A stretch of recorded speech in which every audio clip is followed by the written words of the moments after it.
اچھا میں تے ایک اور نہ گل سناواں تانوں جیڑا پتھر جس چیز دے تے ابراہیم دا پیر لگے اللہ نے فرمایا پہلے تے پتھر سی پہلے سپارے میں اللہ نے فرمایا وَاتَّخِذُوا مِن مَقَامِ إِبْرَاهِيمَ مُصَلَّى اللہ فرمایا ہونے پتھر نہیں رہا یہ ہن مقام مصلی ہے یہ آ کے نفل پڑھو اس پتھر دے ہوتے میرے نبی ابراہیم دے پیر لگے نے حضرات زیواکار اللہ نے قرآن اچھ اور بھی بڑیاں جگہ تے بیان فرمایا حضرت امہ حاجرہ جنہ پہاڑیاں تے دوڑیاں پیر لائے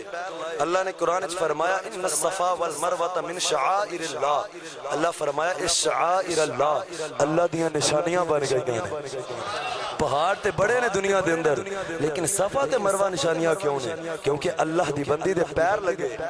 حضرت موسیٰ علیہ السلام کوہ تور تے گئے تے تور ویسے تے پہاڑ سی لیکن جدوں اللہ نے اپنی تجلی نازل فرمائی موسیٰ نو اپنا دیدار کروان لے تے اللہ نے قرآن اچھ فرمایا انہیں تور نہیں رہا فرمایا ایک مقام تجلا بن گیا ہے یہ مقام تجلا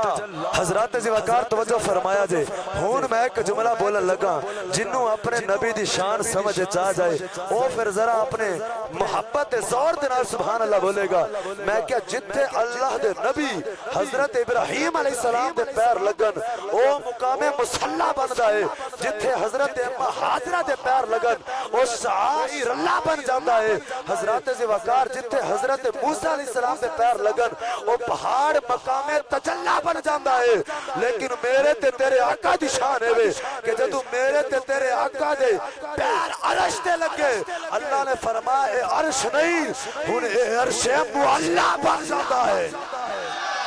عرش معلا اللہ نے فرمایا کہ انہاں دے پیر لگے کوئی مقام تجلا کوئی شعائر اللہ کوئی مقام مصلی لیکن جتھے یار دے پیر لگے او عرش معلا بن جاتا ہے حضرات زیواکار اللہ نے محبوب دیاں تلیاں میں شانہ عطا فرمائیاں کہ انہاں دیاں تلیاں حضور دیاں اللہ نے عرش تے لوائیاں اور عرش نو مقام عطا فرمایا